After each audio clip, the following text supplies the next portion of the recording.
हाय, welcome back.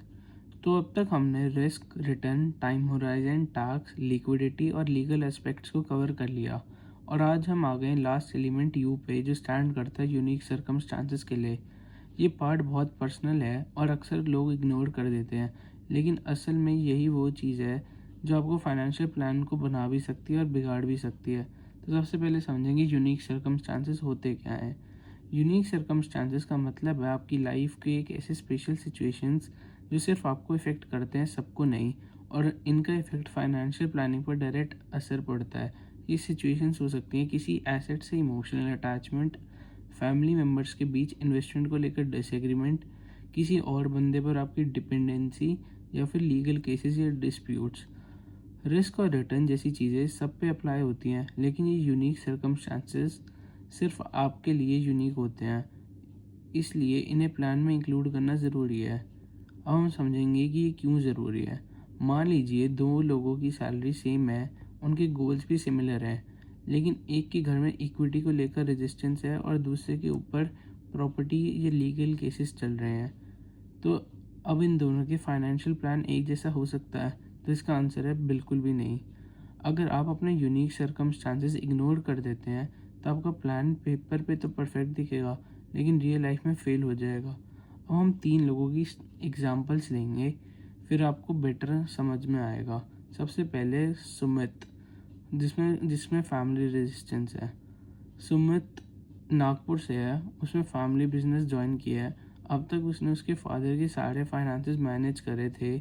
एक seminar attend करने के बाद सुमित को इक्विटी पसंद आई, पर प्रॉब्लम यह है उसके फादर सिर्फ गोल्ड और एफडी में ट्रस्ट करते हैं, मतलब फैमिली कॉपरेट ही नहीं कर रही। ये एक यूनिक सिचुएशन है।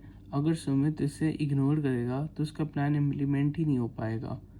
उसे एक ऐसा स्ट्रैटेजी बनानी होगी जो दोनों पर्सपेक्टिव को बैलेंस करे। Next is Shikha's example. Shikha एक सिंगल मदर है, प्राइमरी स्कूल टीचर है। उसका फाइनेंस में इंटरेस्ट बहुत कम है, इसलिए उसने अपने भाई को कहा है कि वो उसके पैसे मैनेज करे। अब ये डिपेंडेंसी उसका यूनिक सर्कमस्टांस है। अगर उसके भाई ने अच्छे से मैनेज किया तो सब सही चलेगा, लेकिन अगर नेग्लिजेंस हुआ तो उसका सिक्योरिटी रिस्क में आ जाएगी। इसलिए उसके पर्सनल फाइनेंशियल कैनवस में इस डिपेंडेंसी को इंक्लूड करना ज़रूरी है। Next and last is Rajat story, legal trouble. Rajat Amazon में इंजीनियर है। उसने और उसके फादर ने बच्चों को पढ़ाने के लिए एक ज़मीन खरीदी थी, लेकिन कुछ दिनों पहले पुराने ओनर ने केस डाल दिया कि पूरी पेमेंट क्लियर नहीं हुई। अब रजत का पूरा फाइनेंशियल प्लान हिल गया है। ऊपर से उसे बार बार होम टाउन जाना पड़ता है केस हैंडल करने के लिए, जिसकी वजह से उसका करंट जॉब भी इम्पैक्ट हो रहा है। ये एक परफेक्ट एग्जांपल है कि कैसे ये एक यूनिक सर्कमस्टांस है आपके पूरे फाइनेंशियल प्लानिंग को डिस्टर्ब कर सकता है। अब हम समझेंगे कि यूनिक सर्कमस्टांसेस को हैंडल कैसे करें। सबसे पहले हमें आइडेंटिफाई करना चाहिए अपने पर्सनल और फैमिली सर्कमस्टांसेस। इन्हें लिख लीजिए जो प्लान को इफेक्ट कर सकते हैं। Second, acknowledge. उन्हें इग्नोर मत कीजिए। जो अनकंफर्टेबल चीज़ें हैं उन्हें भी ओपनली कैनवस में लिखना होगा।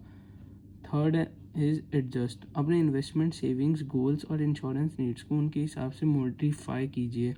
याद रखिए, फाइनेंशियल प्लानिंग सिर्फ नंबर्स की गेम नहीं, ये आपकी रियल लाइफ सर्कमस्टांसेस के हिसाब से हैं। तो आई होप आपको पूरा RRTT मॉडल अब अच्छे से समझ आ गया होगा। अगर आपको ये वीडियो अच्छी लगी तो please like, share and subscribe. Thank you.